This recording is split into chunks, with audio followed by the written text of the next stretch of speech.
Can you heal in an unsafe environment? This is probably the most common question that I am receiving. And the short answer is yes. But there's a bit more to it, of course, and therefore allow me to explain. So a lot of people with chronic fatigue syndrome or other chronic illnesses experience a very difficult home environment. And this is something that can be extremely tough. Think about, for example, someone who is together with a partner for a financial reason or for the children, maybe dependent. Maybe there's also some sex involved that you don't really feel like having. Sometimes a client is also moving in with his parents again and relives the trauma that happened as a child. The same trauma that might be underneath the exact symptoms that is causing the chronic illness. So are you re-traumatizing yourself? Or is it actually an opportunity? Let's find out. But first of all, let's just take the time to admit that it can be really, really tough. And breathe through it. And it's important to acknowledge that, to not immediately run to the solution. Because the struggle is very, very real. And therefore I have this deepest desire in me to create healing villages all over the world where people can come for a period of time when things are going really, really tough and difficult at home. When it's just too overwhelming that there is a place to retreat, to nourish yourself, to heal yourself. And yeah, I would love to create something like that. But to be very honest, I'm also sometimes just figuring things out, and it can be really tough as well to organize these things. And when I was feeling better myself, I had to escape every once in a while my home situation. Because my home situation was also sort of like triggering my childhood trauma. So every once in a while, I went on a long-term holiday for a few months somewhere. And although that was very nice, it also created a plateau. Because I wasn't really moving through it and I wasn't really processing the emotions and the trauma. Also because I wasn't triggered anymore. So there must be a delicate balance between the triggers and safety. Therefore, when you are in a tough home situation, then whenever it becomes too overwhelming, I'd like you to become present and notice what is happening. Is your body actually shutting down? Are you entering the freeze response? And if that's the case, then retreat yourself. Go to a place where you are alone, maybe a room, and close the door. Instead of then distracting and reading or being on the mobile phone, it becomes about implementing safety. It's also about accepting the symptoms, accepting the situation, and of course, calming down the nervous system. And only when this foundation is being created can you continue to the next phase. And that's the phase where you start processing the emotions that are being triggered in your current situation. And you might even become grateful about your current stressors and your triggers, because they can tell you exactly what the problem is.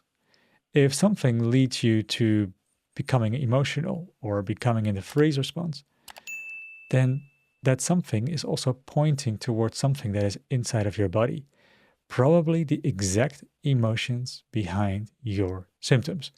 So it becomes an opportunity. And if we take this even one step further, and I know this is probably tough to digest, I believe, that's my personal conviction, that we also are creators. We create our lives and we also create our misery. And that's also, sorry for saying that, but all the childhood trauma that is stuck in the body also radiates. And a lot of time people will attract exactly that, or even choose consciously exactly the situation that reminds them of their childhood trauma. To, I think, once and for all, digest the emotions, process the trauma, and step out of it. So that's the opportunity here. Because chances are that the things that are being triggered right now, the unsafety, the unworthiness, maybe the partner that judges you, maybe the pressure, that this is not new. It might have been there maybe your entire life. And it becomes then about where do you feel this in your body? And getting the tools to actually digest this trauma so that you can actually make the most out of it. Take your situation with both hands and feel it through as best as you can to once and for all leave it behind you. And when I did that in my own situation, in my own healing journey where I was living with my stepfather, I noticed that once I resolved that exact issue that was basically going on my entire life already, that was being re-triggered by that situation, that after that, a lot of stuff suddenly happened. It was like we're no longer an energetic match. And I had to leave the house, and another opportunity came, and I lived in another environment, which was, by the way, also triggering and difficult. So that you so that you can make the most out of it, and then move on. And as well, when you do a lot of things out of lack and scarcity, that you deal with that fear. It's probably a lot of fear. And after that fear is gone, you're no longer really paralyzed by it, and you can make conscious choices. Plus, if the fear is responsible for your symptoms, like unprocessed fear, unfelt fear, fear stuck in the unconscious mind, then by feeling that through as best as you can, you will decrease your symptoms. It's either the extreme emotional overwhelm or the symptom. And both aren't easy. But when you feel the emotion through, you might not even be able to resolve it completely, but you diminish the need for these symptoms, which are basically protection mechanisms against these emotions. But since you are already feeling your emotions, you no longer need to be protected from them. Another thing that I'd like to add to this is that we are emotional beings. Emotions are a part of who we are. Almost every day, you'll have a different emotional state. Some of these states are joyful and being completely happy. And other times you feel maybe grief, sadness, shame, fear, anger. And this is just a part of who we are. And especially in the beginning journey of your chronic illness, then these emotions are indeed overwhelming. So that's okay. But they'll never really leave your body. They'll never really leave your life. We are emotional. That's who we really are. And we have to accept that. And by feeling it through, you at least, resolve it. And then you feel better for a few days at least. So no matter what you are going to do in life, you will always be confronted with difficult emotional states. And that's okay. Because slowly and over time, you will be able to make choices that are better for you, that are less triggering. And then the good feelings will win from the bad feelings. And this is sort of the human experience. This is what we are doing here. So to summarize this video, an unsafe home situation is very tough, but you can make the most out of it. Therefore, I'd like you to engage with life, but when it becomes too overwhelming, I'd like you to retreat. And then you can work on safety tools. And you can think, for example, about havening or calming down the nervous system.